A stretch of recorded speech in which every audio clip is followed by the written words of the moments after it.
Welcome to the Leo Training Podcast with Joe DeLeo. You'll hear in-depth interviews and tips from world-class athletes, coaches, and industry-leading experts to help you train smarter and improve at what you love to do. Train smarter, get stronger, move better, race faster. Here's your host, Joe DeLeo.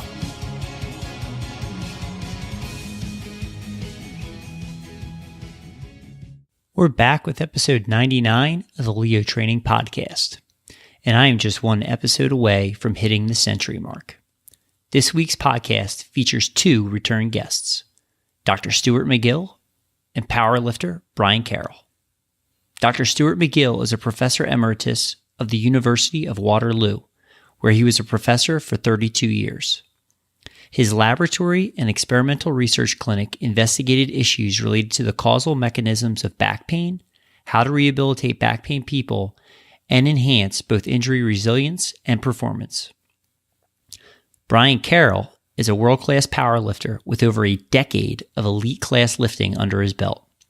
Coming back from a devastating back injury in 2012 that broke multiple bones and that most experts said he would never recover from, Brian returned to world-class form and was able to establish a new world record at that time for the back squat at 1,185 pounds, all after his injury. This interview tells the story of Brian's injury and his journey back to health and elite performance with the help of Dr. McGill. So, here are three things that you will learn from this interview. 1, the importance of being an athlete 24 hours a day, 7 days a week. 2, what is one piece of advice that Brian and Dr. McGill would give to the youth of this generation to better prepare them to strength train? And 3, the value of assistance work to help complement and make progress in your primary lifts. So, if you're interested in purchasing a copy of the book, Gift of Injury, you can find it on Amazon.com, PowerRackStrength.com, and BackFitPro.com. And I will also include these links in the show notes. So, without further ado, let's roll to episode 99. Good morning. I'm very pleased and honored to welcome back two returning guests to the Leo Training Podcast. I have with me world champion powerlifter Brian Carroll and Dr. Stuart McGill, co-authors of their brand new book, The Gift of Injury. Gentlemen, welcome to the show. Thank you so much for taking the time to come on. Thank you. Yeah, good morning, Joe. Good morning. Good morning. So you two have put together a fantastic resource for the strength athlete, those that are in the powerlifting realm, but also any athlete that has experienced back pain or a severe back injury. And so I've come up with several questions, some geared to both of you, and some for the individual. But I think a great place to kind of start and provide a little context to the audience would be, who came up with the title for The Gift of Injury? How did that transpire? Well, I have a really good memory, but honestly, we threw out a couple names, and I don't remember how exactly, or titles, I should say. I don't remember exactly how we came up with that title. Do you, Stu? Well, we converged on it, Brian, and I think that was done at your kitchen table. Yes, yeah, I remember that, and it was a couple different approaches we were going to take to it, but this one resonated with me really well. We kind of sampled it to some people, and they all really liked it. It was unique, and here we are. I think it was the perfect title for the book, especially having a finished product. Yeah, can I add a little bit more to the thought that how it ended up on the kitchen table, Joe? Sure. Yeah. This idea of the gift of injury, it really created a forced discipline, not only to Brian's life, but to many athletes who've recovered. And as you know me well enough now, we try and go from scientific logic and experimental evidence to assist in any decision that we make. And every system in the body has a tipping point. If we talk nutrition and a vitamin, when the person is vitamin deficient, they are ill. But when they cross the tipping point in that dosage of the vitamin, it becomes a poison. And load is the same. Load, if it's under the tipping point, it builds the body. But when it crosses the tipping point, it will cause a decline. And that was the gift of injury. It was to with Brian, reestablish a tipping point and move it higher. And then the scientific principle was always respecting that tipping point. And it was the scientific approach to training that raised his tipping point back again to allow him to bear such load. So that was the gift. But we also had a lot of fun with the whole idea. It brought two guys together, and it's been a fabulous friendship, and only goodness has come from it for everybody. So it was a gift all around. Yeah, and let me add one more thing to that, Joe and Stu. When I came to the lab in 2013, May 2013, there were some really, really high and really low points. The low points were, of course, me realizing how badly damaged my book was. But with that said, one of the high points was Stu told me, he said, you got to realize that I've worked with many athletes that didn't set records until after a major injury, which made them reevaluate their whole approach, made them more of a cerebral athlete, so on and so forth. And obviously, subsequently, the book came of this too. So a lot of really cool things developed from the first time that we connected. Yeah, and when I read through The Gift of Injury, that was one of the things that really resonated with me, and I walked away from was just the emphasis, the change that you kind of went through, and how you approached things before and after the injury, and going through all the rehabilitation process and getting back to the highest level. Oh, I was very incomplete. I was a very incomplete athlete and lifter and coach for that matter. And this kind of helped complete me more, if you will. Fantastic. So segueing into that, right? Becoming more of a complete athlete and a coach. What does it mean to be an athlete 24/7?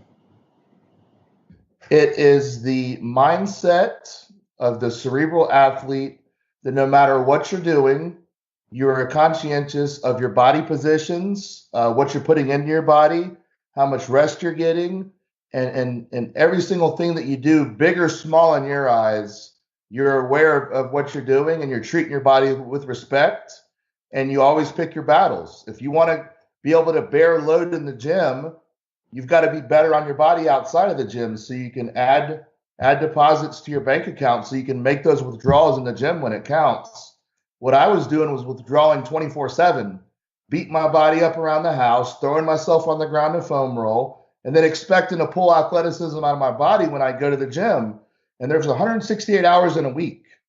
I'm only training 15 hours, 18 hours, maybe at the most. So what am I doing those other 148 hours plus a week?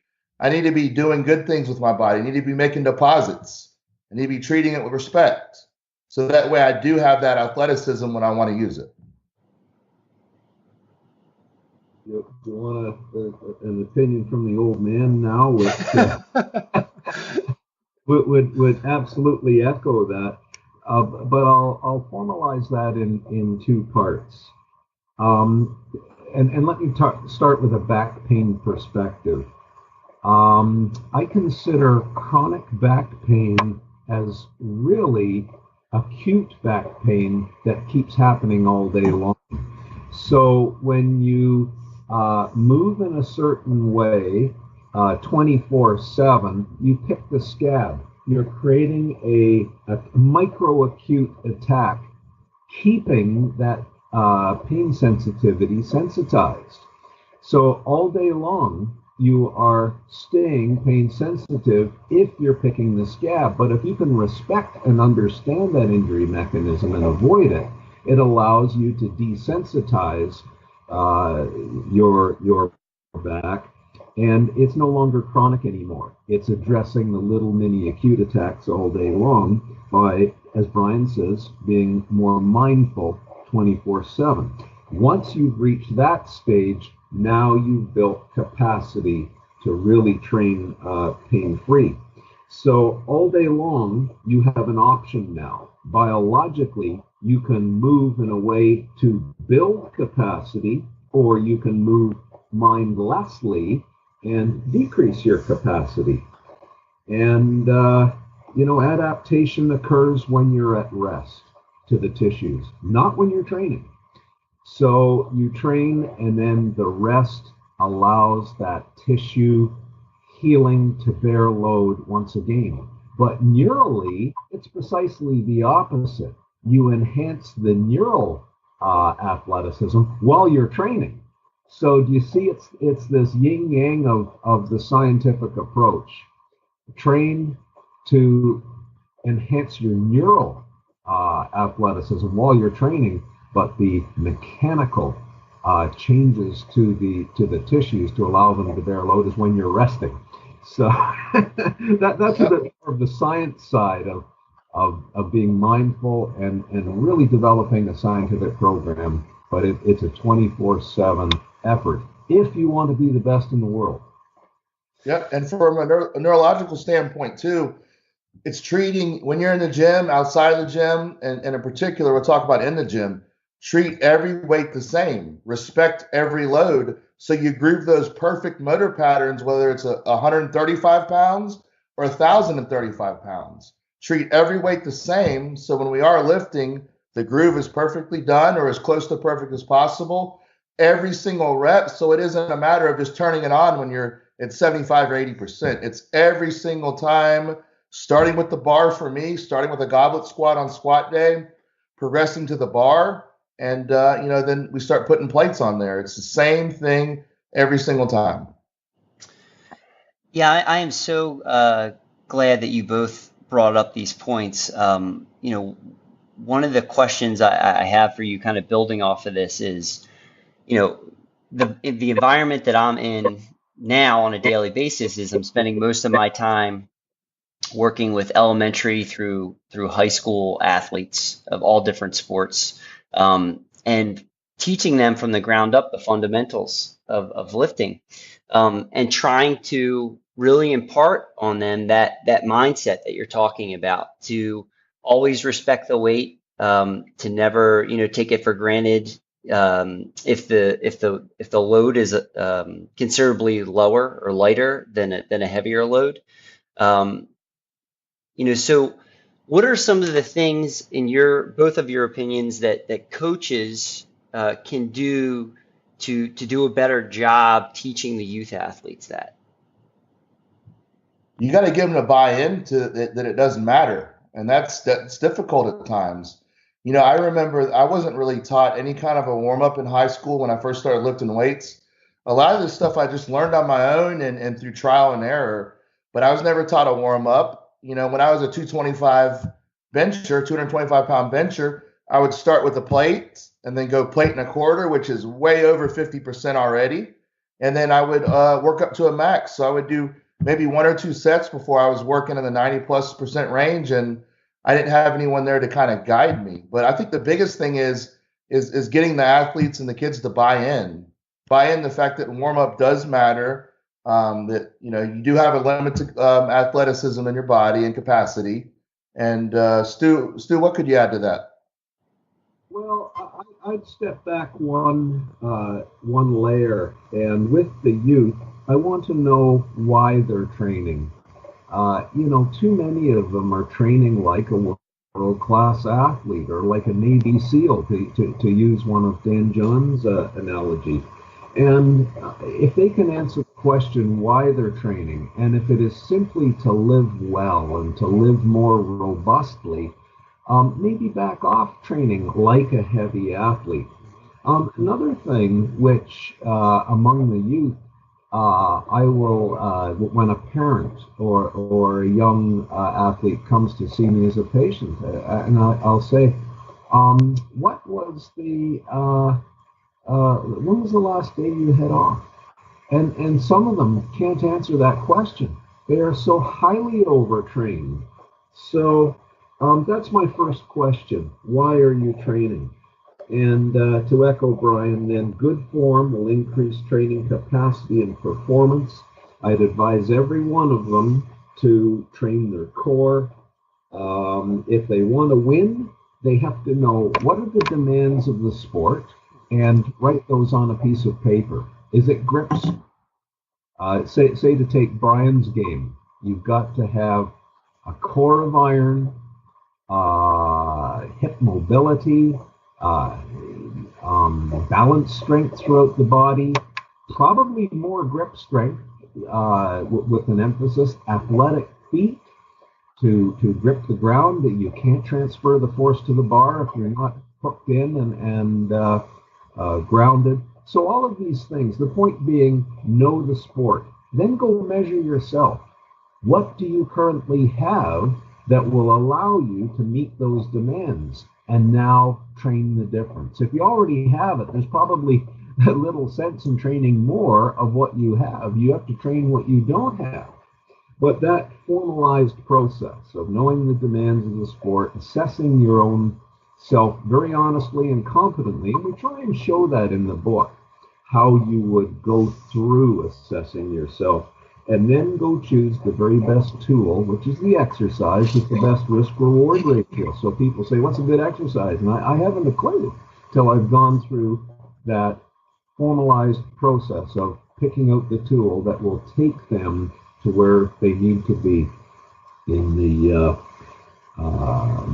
best risk-reward ratio. And may I say one thing about the warm-up, since Brian brought that up? We taught a course this past weekend, and I took the delegates through a warm-up. I had everybody do a vertical jump and to measure it. Then we did a warm-up that had 3 elements. We started out with biomechanical elements, rounding out the joints and reducing joint stress and that kind of thing. And then we went to a physiological mindset where we primed the appropriate blood pressure, heart rate, hormonal state, and all that kind of thing. And the third level was get excited with neurology, really create that explosive power. And it was so interesting. Then I asked them, was that different from your warm-up? And how do you know your warm-up enhances your performance or decreases your performance? Because I see too many athletes doing their warm-up and they actually decrease their performance. It's hilarious. And they've never assessed whether their warm-up is enhancing their performance. So we then had them repeat their vertical jump, just as a little audit on was their warm-up effective. And some had a fabulous response, and some didn't. So now we have to change the warm-up to match their body. Adding more strength. The strength may not increase that vertical jump, but adding explosive neurology to that strength really did. Anyway, there's just a thought on the formalization of creating better warm-ups. Go measure, and then you'll know. That was great. One question regarding the neurological aspect of the warm-up. Does that need to be tuned to the specific training session? So if the intent of that training session is to do more explosive work, say, versus like heavy strength work, would that be reflected in the neurological element of the warm-up? Well, if you want me to start answering that, the answer is always, it depends. We've measured all sorts of athletes over the years, and some are the endurable, high VO2 max, repeated load kind of athlete. And they will benefit probably less from the neurological component of the warm-up. But if you take someone like Brian, who is really their competitive rubric is maybe 10 seconds long, that will require a real priming of the neurological component, the high jumper, etc.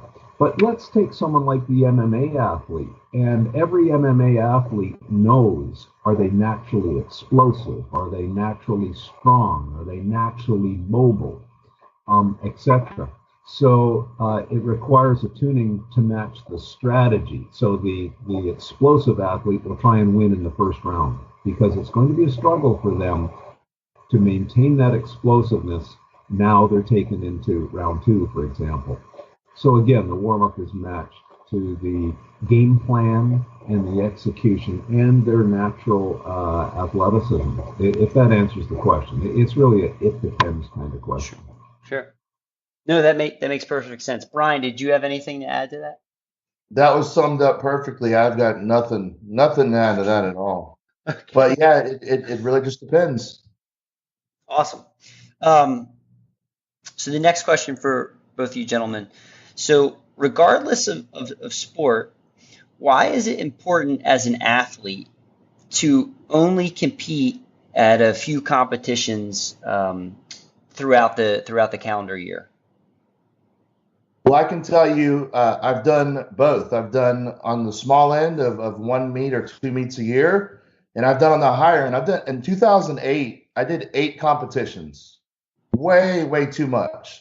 And then the next year in 2009, I started having a bunch of cumulative tissue strains, which I thought came out of nowhere. But going by my calendar year of 2008, it was not. It was not by accident. So I think it's important to only tap that athleticism at certain given points and really measure it out, and don't just do it randomly or on a whim.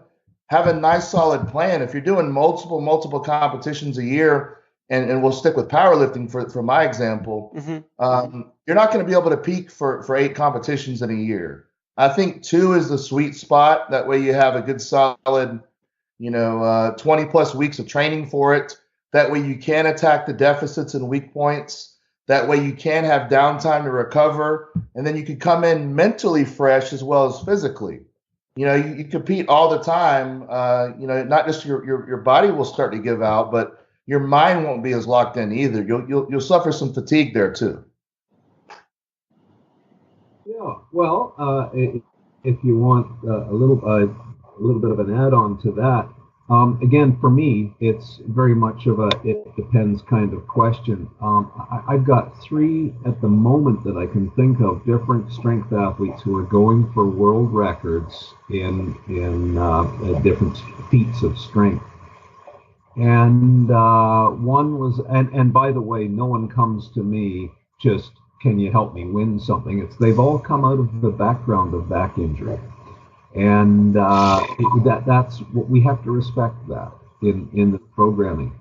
And of course they want to be able to do it by February, and I'm saying, well, you need a biological foundation that you're going to have to be a bit more patient to develop. And what's your goal? Do you want to compete at a powerlifting meet or a feat of strength meet in 3 months, or do you want to set the world record in 8? Know the goal. So that backs them off the short-term goal to allow them to have a chance at the big goal, which is the world record. So that's how I would start that question. But let's go outside of the pure strength sports and get into, say, professional hockey. And I've had this conversation with 2 different NHL coaches when they bring me in as a consultant, because the previous season they had several of their best hockey players out with back injury for the playoffs. And you can't compete twice a year in professional hockey. You have to compete 2 or 3 times a week for a long season. And my conversation starts with, well, what's your peak and taper schedule? And they'll say, a what? And I'll say, how many games did you win last year in the regular season? And they'll say, well, we try and win every game. And I said, well, bingo. That's why you now have too many players in the playoffs who are injured. You didn't strategically recognize that biology will demand you cannot keep an athlete peak for very long. They will get injured, they will break down, they will get sick. It's not a healthy state, nor is it biologically possible. So you create a peak in your, you superdrive that athleticism and express it. And then you've got to detune the body and allow it to heal and build more strength and keep tuning the neurology and the mechanics and the tissue tolerance and all this kind of thing. So they started to get it just a little bit. They had to rest those players strategically at different points in the season. And the great coaches, it becomes more administrative almost now in peaking and tapering, but win well enough to get to the playoffs and give them their confidence and all of that kind of thing. But when the playoffs come, you want everything to mesh and peak together. Well, that was a strategy, and it wasn't staying peak and winning every game all year long. Rowing, if we take your sport, Joe, that is much easier to create that peak and taper into the sport, win at rowing, and then you got to detune now. Back off for a while, go back to building the fundamental base, and then peaking off that base for the next competition. Or fighters would be another example where that very much. Or Olympic sprints might be another one. You know, very much. You go through a strength phase, you taper down, add more speed, and then that final neurological tuning and technique development, bang, you're on the mark for the Olympics. That was great. So I have a piggyback or follow-up question to this. So building off of the initial question, how does this change with a younger athlete versus one that is beginning to age and get into a later stage of their career in terms of the number of competitions they can do throughout the year, as well as their ability to recover? Well, why don't you start with that one, Brian, because you've lived it. Yeah, so you have the younger lifters that are a little bit more, they have a lower training age, a lot of them, and they can get away with a lot of the things the same, lifter of the same caliber at 35 years old versus 25 can't get away with anymore. So, you got to understand the lifting age or athletic age versus biological age is far different. So, you've got to take those things into consideration. You have those miles on the body that become cumulative. People say to me, well, Brian, you're only 36. And I'm like, hold on, because they'll say, well, you're only 36, so you're good. I'm like, well, the miles that I've put on my body in the last 20 years, my lifting age is probably closer to 50 and not 36. So, it's not just about the biological age, it's what you've done in that time. And let's face it, if you've bought gift of injury and you've seen the MRI, you've seen how bad I basically tortured my back and did a good job tearing it apart. But the good news is it wasn't quite too late for me to kind of reinvent myself and the things that we talked about in the book and the things earlier moving well. It's not too late. But the younger lifter can get away with that a little bit more, it seems like, but I don't recommend it. I recommend best case scenario, you avoid the path that I went down. You take the knowledge that we give you, you apply it before you're forced to, and then, tune the body instead of doing a full overhaul like we had to do. Yeah. Did you want a thought from and again, I've worked with you, Joe, in the past, particularly with the masters athlete as well. And isn't it interesting that a lot of the great masters athletes weren't winning the Olympics? Now, there are some exceptions, of course, but usually when you have a masters athlete who time off and allow their bodies to heal, because how can I say this that I get the message right? There's a modicum in all of this, so a middle ground. And if you want to be athletic for your whole life, it's probably better not to overdo it when you're young. Keep your joints, for example, and you will enjoy them in your 60s and 70s, which is where I'm sitting right now. And it's a struggle every day. Don't lose any more, and carry on that way. Anyway, I don't know if that's a perspective that's helpful or not. No, absolutely. That was great perspective. Enjoy getting both of your thoughts on that. You both bring great experience and knowledge from your respective realms. So next question for both of you. So what do we need to do as coaches to change the mindset of the athletes we work with, so they are not chasing reps and trying to add weight? This is not sort of the natural sort of intuition that an athlete may take. They usually are very competitive and think more is better. So how do we do a better job educating them, with the idea of safety first and always, trying to progress, getting them better? You want me to start, Stu, or you want to start? I've been starting a lot of these. It's up to you. You start. Yeah, it's difficult. And I'll go back to Stu's answer a couple questions ago. Do you want to compete just for the sake of competing? Like, what's your goal? The person we're talking about adding weight in the gym, if they're a competitive powerlifter or a strongman or Olympic lifter or a CrossFit athlete, whatever, you want to save it for the competition. So you got to ask yourself, is posting a video on social media and getting a bunch of pats on the back, is that more important to me than succeeding in competition? Or like Stu said earlier, do you want to compete in 3 months, or do you want to set the world record in 8 months? So what's the end goal? And a lot of the younger lifters can't see the bigger picture. They want it right now. And I'm as guilty of that as anybody. You know what I mean? You're so, to be successful, you have to believe in yourself.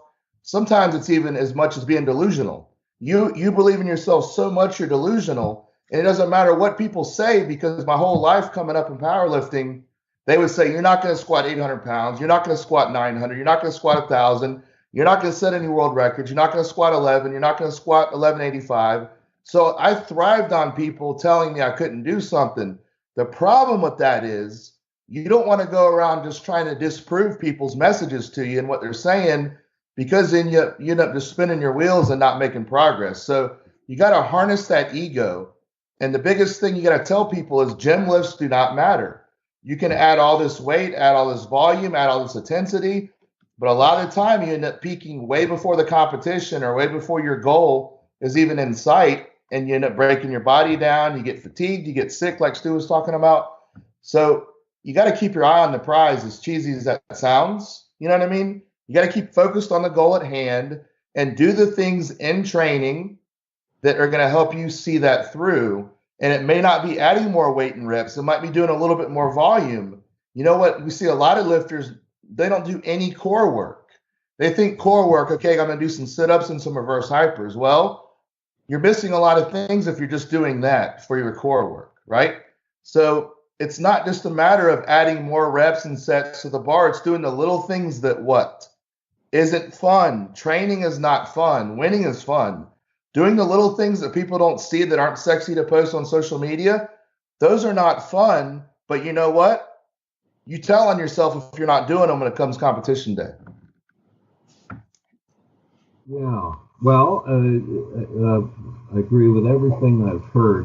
Just to formalize it from where I sit a little bit, when I measure different great athletes, they don't always test the way the public thinks, with the exception of powerlifting, because absolutely ultimate strength is required and the hallmark of the great athletes in that sport. But when you look at some other sports, I hear coaches say, well, being stronger and adding more strength is always better. I would debate that.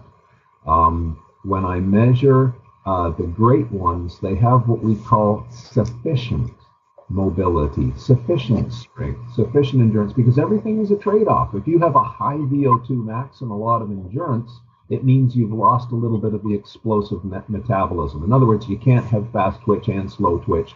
And do you know what I mean? If you train one really well, you lose a little bit on the other. Do you really want more mobility, or do you really want less mobility and more elasticity? Because a lot of athletes, and we've had this conversation in rowing, Joe, that there's when I'm looking at great rowers, I can subcategorize them into the real strong strength rowers that row with a big C shape in their spine and they really pull with muscle through the full phase, versus the elastic rower who sits a little taller in the boat. And when the hips explode, they prime the elastic storage into their back, and they get a recoil and a whip into the boat, and you can hear it. It's a whoomp as they propel the boat. So there's an example where I would be a little bit less mobile and loading the elastics as they slide up into compression in the catch in the rowing show. So my point is this. You want to tune the athleticism because that's what really pulls out performance. And we go back to powerlifting. I don't want loose hamstrings. I want tight hamstrings, and they have to pull themselves down into the legal form of whatever that federation demands, with full elastic stretch on the hamstrings, and now you add the muscular component. So do you see what I mean? More is not better.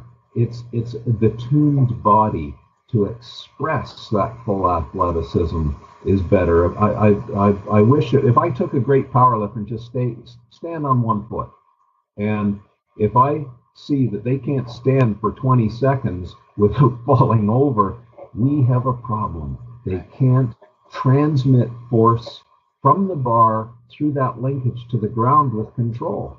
Do you think adding more strength is going to increase that?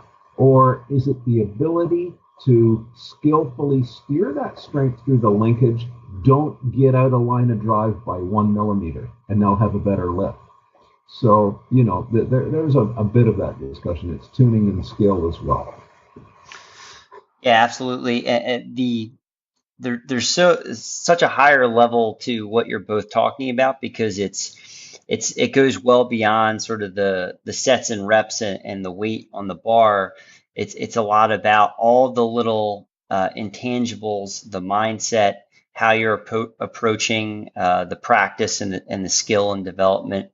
So it's great to hear kind of those things being reinforced.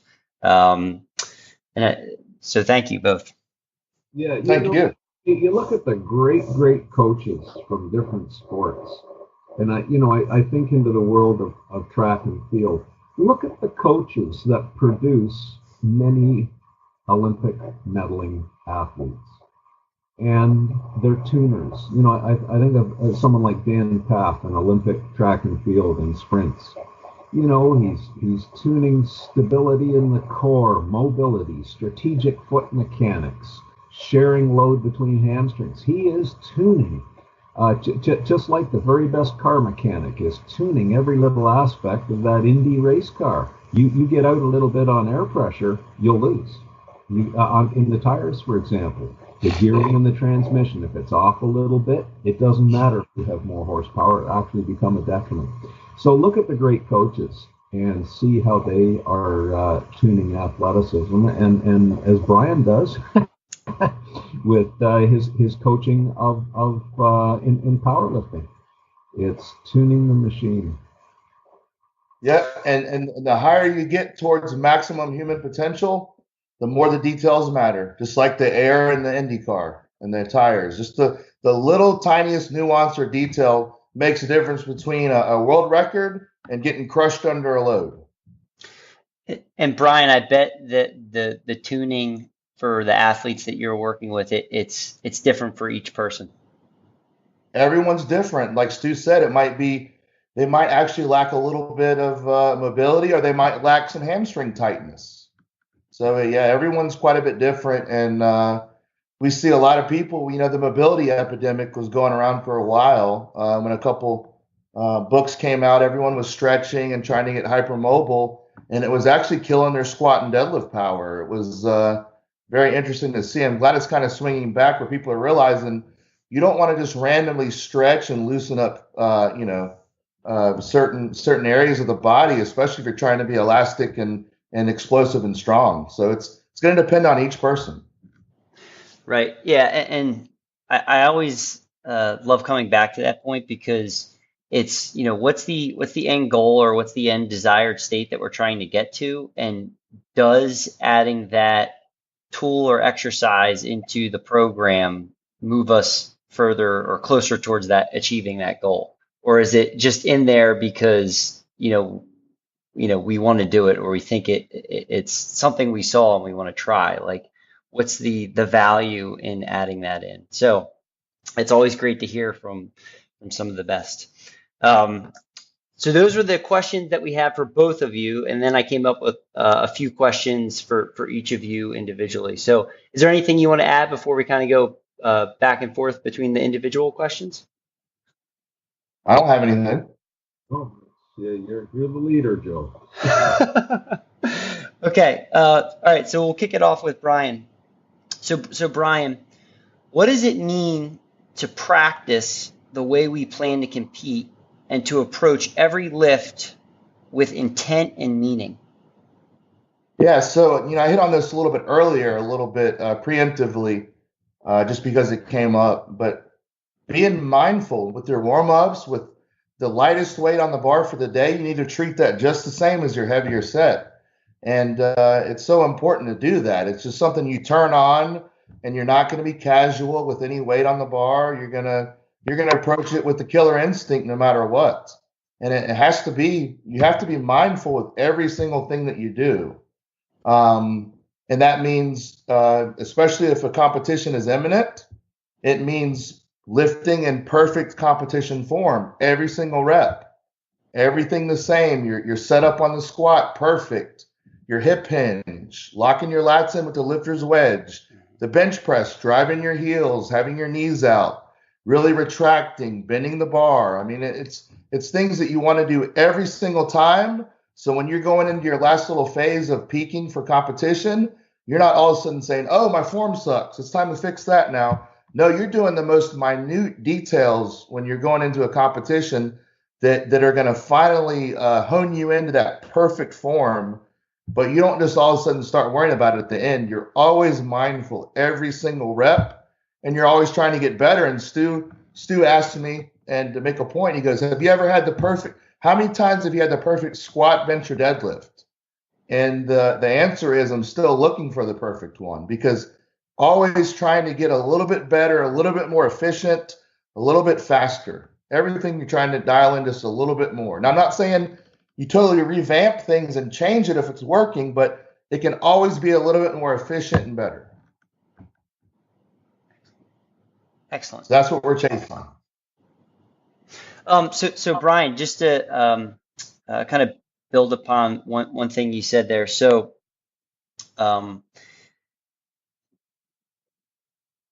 you made the point about dialing in some of those details when the weight gets really heavy.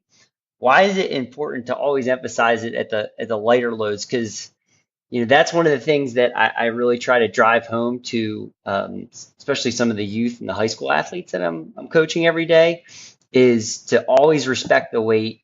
Always, your setup's your first rep. Make sure that you're corkscrewing your feet into the ground and spreading the floor, and creating that nice alignment and setup. You're in a good, strong position before the bar leaves the floor, and that's kind of been a big shift for them. But why is it always important to take it seriously at the lighter weights, not just when it gets heavy? Well, because when the weight starts getting that 80, 90% load and more, you go into survival mode. And if you can't do proper form and perfect form with 135, you can't expect us to turn it on with 900 or 500 or 400. It has to be the same thing every single time. And the best way to practice it is with lighter load when you're not going into survival mode and your adrenaline overriding, the form that you've been, you may or may not have been practicing with the lighter weight. You're going to do what you can to get the weight up, especially in competition and when the weights start getting that 90% plus range. So what better way to instill those motor patterns than to do it every single time with the lighter weight when you can change those little nuances? Awesome. I'm so glad that you said that, and it carries way more weight coming from you than it does from me. Thank you. No, it's things I've had to learn the hard way, and I openly admit that. But for whatever reason, that groove is a little bit deeper when you have to learn through pain, right? You remember it a little bit better. That's me, man. I'm hard-headed. Stu, one of the questions I have for you was, why are knee to chest stretches and rolling around on the floor, the use of a foam roller, are not ideal or good for the back or to enhance performance? Well, I get taken out of context on these sorts of issues because people aren't aware of the context that when I'm asked those questions, I give an answer.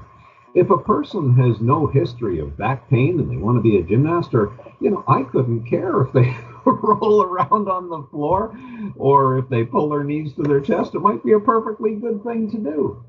But they don't get that my world is disabled athletes and public members due to their pain.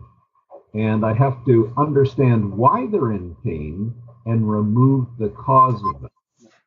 Then build them up after they've gained some resilience again. So please, I hope people hear this. I don't care about knees to chest. If you're just a person who wants to pull their knees to their chest, fine. But if you have certain kinds of back pain and say perhaps your clinician told you, well, pull your knees to the chest first thing in the morning, and they didn't understand the mechanism of their pain. And let's just say, for example, their pain was a disc bulge. Well, they fired off the stretch reflex with that type of stretch. They felt wonderful for 20 minutes, not realizing that replicated the original cause of that particular category of back pain. And it's the same with foam rolling.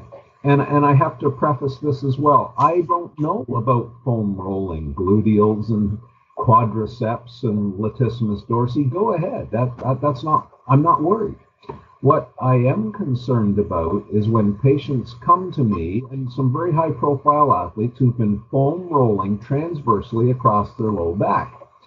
And then when I push on individual spinous processes in their back, 2 pounds, just 2 pounds of pressure fires off their back pain mechanism. And they were using a foam roller with full body weight up and down, thinking that was going to get rid of their back pain. And when I measured it, that was what was causing their back pain. Micro movements at the joints. They needed to stiffen the joints, not mobilize them with a foam roller. So I hope people really hear that perspective of where I'm coming from. I think they would be much wiser going to a skilled clinician, someone who understands how to release strategically, how to build stability strategically.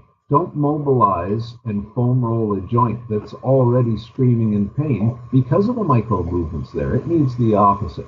But skilled clinicians will be far better than a foam roller for those mechanisms of back pain. So that's a great question, and I hope people hear why I say certain things, because what they'll do is they'll take a little snippet from the internet perhaps and say, oh, well, McGill hates knees to chest. Well, honestly, I couldn't care less.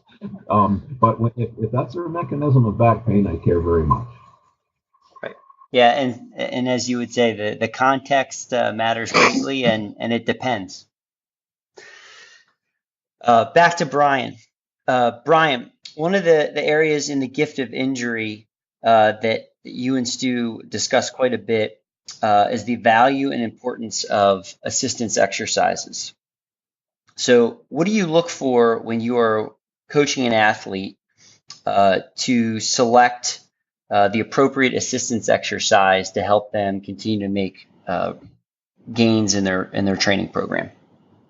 Well, you got to watch them lift. You got to evaluate their weak points, their strong points, and to Stu's point earlier about you don't want to, just build on your strengths only. You want to attack your weaknesses. So if you have very strong points, if you're very quad dominant or posterior dominant on the squat or deadlift, we're not going to focus on that so much. We're going to focus on the weak points. So simply watching someone squat and deadlift, I can have a good idea of a good starting point to start adding assistance work to attack those weak points. Now, with that said, I think a lot of people they're under the misconception or the thought process that just squatting, benching, and deadlifting more, or simply doing the competition task more, will help you beat the sticking points you have in the squat, bench, and deadlift, or whatever competition lift you're doing.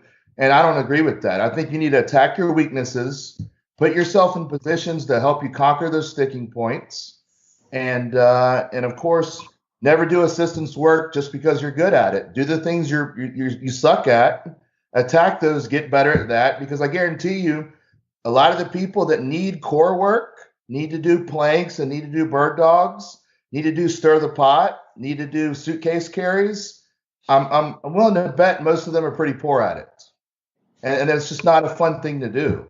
So again, don't cater to your strengths, attack your weaknesses, and every exercise is a tool. And like Stu was saying again, not to just echo everything he says, but there's no bad exercise, there's bad application.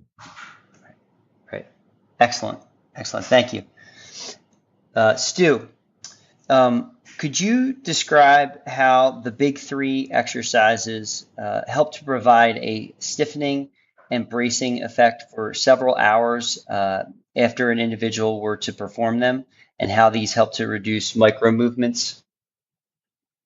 Yes, but my answer requires a context. And the context of this, when you measure what really is what people call core stability or spine stability, and then you measure what is causing their pain, you will get a better context for understanding what I'm going to say. So, not always, but there are certain categories of back pain that are linked to deficiencies, and let's call it core stiffness or spine stiffness. So the spine is a flexible rod, and if you don't stiffen it with muscular guy wires, you've compromised its ability to bear load, because it's a flexible rod. It'll compress like in an accordion. So it needs to be stiffened into basically a steel beam if you're going to get under 1,000 pounds, for example. So that's one mechanism. Another one is joint micromovements. Now think of any joint in the body. If you damage the joint and soft tissues, it becomes lax and you get micromovements. So if you tore knee ligaments, the clinician would probably do a drawer test, which is a test of the shear micromovements and whether or not they cause pain. Well, the spine is exactly the same. So if you lose a little bit of disc height, for example, that joint will become naturally a bit lax, and it may or may not be causing pain. But if you keep loading it, it probably will become a source of pain. And if you do the big three and add stiffness, you can engineer out the micro movements. And we've proved all this, by the way. And then the third component is a performance component, and that is our body is a mechanical linkage. And if I want to move my finger, I had to stiffen the next proximal joint, which is my wrist. In other words, move your finger back and forth really quickly, you had to stiffen your wrist. If you had a floppy wrist, you lose the ability to precisely move your finger back and forth. If you want to move your shoulder, you had to stiffen the core. If you want to move your thigh, you had to stiffen the core. So whatever is proximal in that linkage is required for powerful, fast, and strong movements. So doing the big three, now I can answer your question. Doing the big three adds a stiffness to the core that addresses those three elements, and it lasts.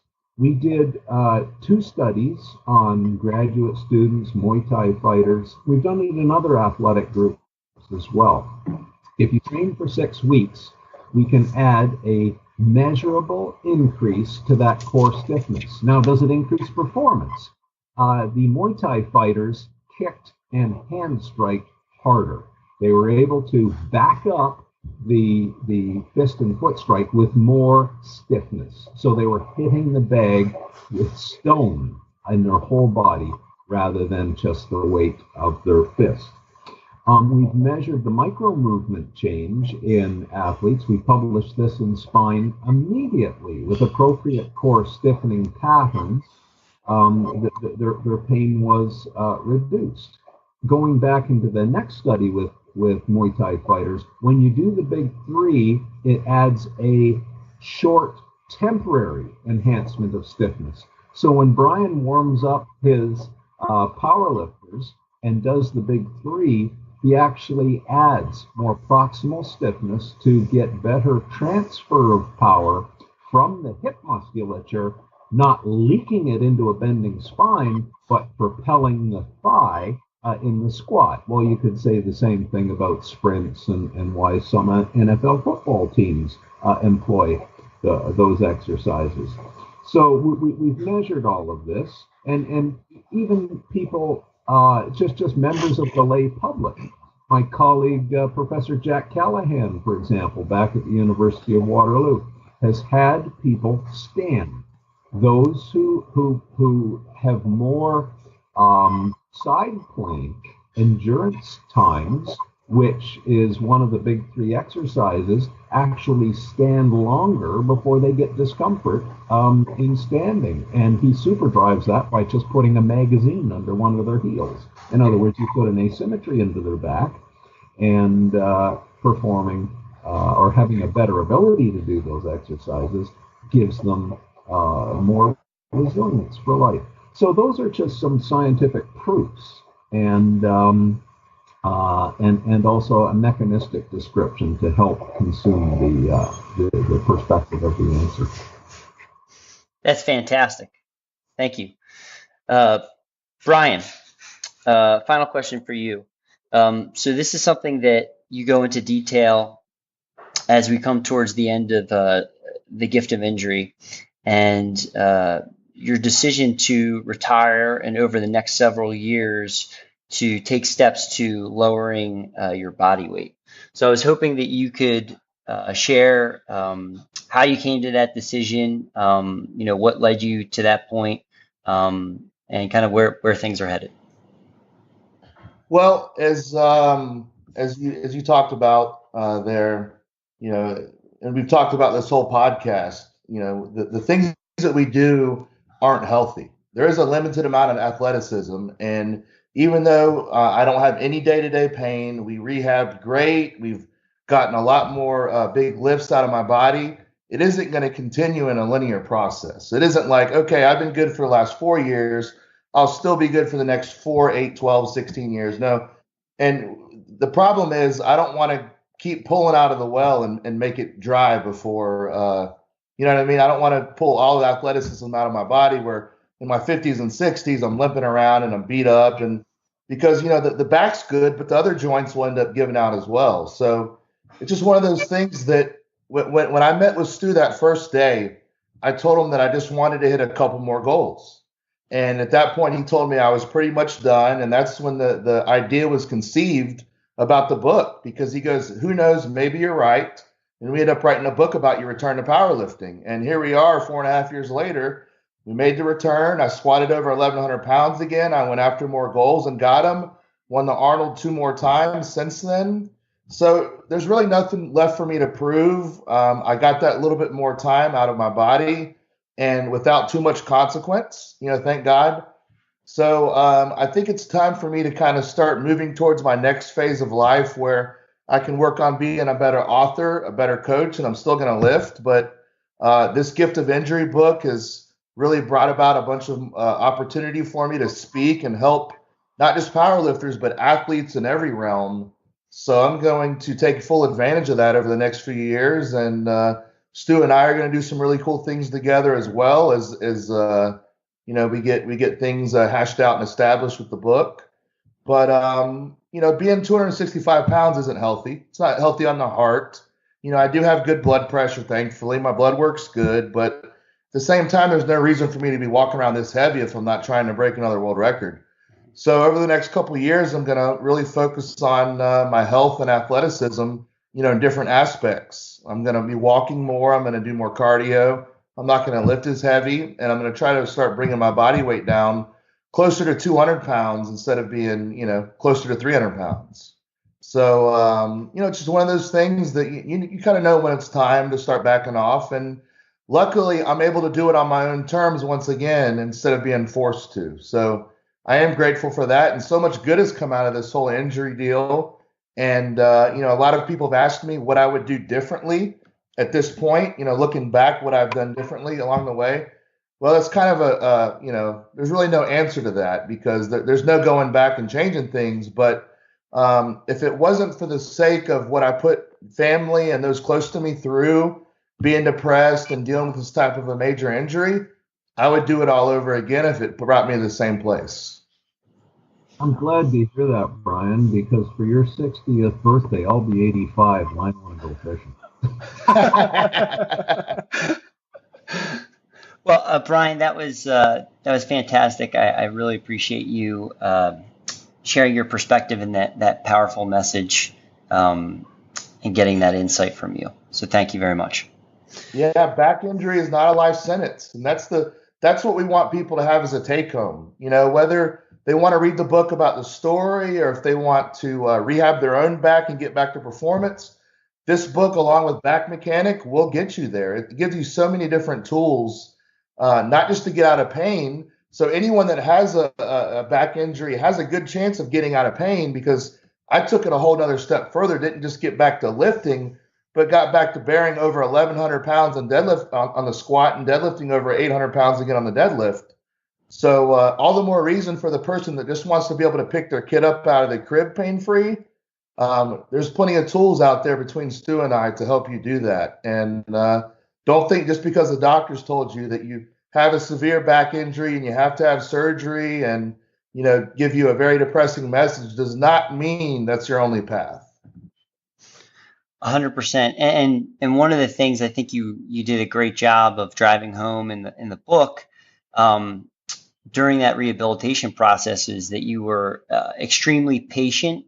And you talked about kind of starting over as a beginner again and really working all the way back up and starting with, just the bar and doing all of those fundamental things to get back to that point. So I think that's kind of a important thing to touch on real quick, just because, it's not like you rehab very quickly and went back to setting the world records. You put a ton of time and hard work and a lot of patience and discipline into getting there. Yeah, it started over in May of 2013. Everything reset. I walked in to meet Stu as a complete beginner. I dropped the ego, but what I did is I harnessed that ego into sticking to the plan, and that was my new world record. My new world record goal was getting healthy. So I put all that mental and physical focus and effort into getting pain-free, just like I would have prepping for 1,100 pound plus squat again. So ego is not a bad thing. It's the way you utilize it and the way you harness it. So always check yourself. Ask yourself, am I doing this for the betterment of myself, or am I doing this because my ego wants to be nice and feeling good and stroked? Can I formalize that just from my perspective a bit, Joe? Sure, absolutely. Yeah, that was a fabulous way to put that. And but for the listeners, I hope they're hearing in Brian's story, it was a two-stage process. When you're in pain isn't normal. There's a reason. And when you understand the mechanism, you avoid the pain mechanism and allow the desensitization to occur. So things that were formerly hurting you, once you desensitize that pain, you can then start enjoying the little things again, pain-free, because pain puts the brakes on performance. you cannot perform or put full power or full strength or full speed into something that is hurting. The fuse box of the neurological system holds everything back. And this is what too many athletes ignore. Let the pain desensitize by avoiding whatever the pain mechanism is. Then build that body back up again from ground zero, recognizing what is needed, recognizing what is missing, and go finding the very best tools to address the things that need the most attention. That was great. Thank you, Stu, for providing your perspective and insight on that, and rounding out Brian's answer. Stu, so the final individual question I have is for you. So one of the areas that you touched on in the book was in regards to bone callousing. And I was wondering if you could kind of explain some of the science and the theory behind that, and how this was a key part of Brian's rehabilitation. Yes. Well, I'll just review the mechanism of bone remodeling. Bone behaves as a piezoelectric crystal. So if you're some kids, for example, in science class, you turn out the lights and you get two pieces of quartz crystal. And when you scrape and rub them together, lightning flashes through them. And the reason for that is when you stress a crystal that is piezoelectric, it builds a charge. Your bone is a piezoelectric crystal. So when you stress bone, it forms an electric charge. That electric charge draws in free ions that are charged, and those will be magnesium, calcium, in other words, the basic fundamentals of bone. So that's the intelligence of remodeling bone. You stress it and you suck in bone and deposit it at the point of highest stress. It's a fabulous mechanism. But now, once you've drawn in those ions and there's an ionic bond forming, you have to let it stick a bit. In other words, if you go and stress it again, you'll break the bonds. So bone callousing is strategic stressing of bone just enough to create a charge, and then strategically giving enough time for that bone to stick, create a scaffold, and you start rebuilding it again. So Brian was strategic in stressing the bone and taking a few days off. That was the beginning of filling in the very, very substantial fractures, compressive fractures through the sacrum and into L5. And the evidence before and after you can see in the book of how that bone remodeled and responded to stress. But then it was time to up the ante. When you look at great powerlifters and their training, the average newbie in the gym would say these great powerlifters are undertrained because they might do a heavy squat workout once a week or twice a week. And they're squatting every day in the gym, but they don't get that elite powerlifting training regimen was actually bone callousing, because they would stress, build the charge, and then take 5 days off. They're naturally building. But they don't cross the tipping point. They're very clever. When I look at the grand old men and old women of powerlifting, the ones who are setting the records, they were the ones who trained like true powerlifters. But the ones who are training too often and violating the principle of bone remodeling, because you need the bone to support the load, they are the ones who keep building cumulative microtrauma. And then eventually the building up of the microtrauma exceeds the rate of repair. And then they cross the tipping point and they're in trouble. So they've damaged the little scaffolding of bone underneath the cartilaginous end plate. Now they have another, some flaws in their training, and they start stressing the annulus collagen fibers. And the collagen fibers now, they don't have the scaffold to hold on to, and they start to pull out, and slowly they'll delaminate. And then the poor person has a disc bulge that's now disabling them. So it was a house of cards, and not adhering to the laws of biology and understanding how you make tissues tougher and more resilient, and instead they tore them down, hence they are in pain. That was great. I really appreciated the detail into kind of what's happening at the biological, the cellular, the tissue level there, and kind of comes full circle thinking about what you're doing when you get underneath of the bar. So that was fantastic. Brian, Stu, that takes us through all of the questions that I had for both of you. So really appreciate both of you taking the time to come on and talk about The Gift of Injury, your brand new book, and share your experiences and wisdom kind of along this journey. And I can say that I use everything I've learned from both of you every day, and hopefully I'm doing a decent job trying to impart some of that wisdom on the next generation of athletes that I'm working with. So thank you both very much. Thank you. Love doing your podcast. I'm glad we met back in February in Port Orange at Stu's course, actually. And it's been a pleasure, man. Anything you need from me, just let me know. And people that are interested in the book, they can get it on Amazon.com, Amazon.ca. They can get it from BackFitPro.com. They can get it from PowerXStrength.com. Also, Joel has a website in the UK too, and so does Duffin. Chris Duffin's website carries them as well. So there's a bunch of different places you can pick the book up depending on where you're located at. And I'm proud of this book, and I know Stu is too. We put a lot of hard work into it, and I think people across the board can benefit from our knowledge together and my story. Yeah, absolutely. I will make sure to include links to those sites in this episode's show notes. And Stu and I had shared an email. I'm adding a resources section to my website, and we'll be including Stu's books, 1020 Life, and The Gift of Injury on there as well as recommended reading material for my audience.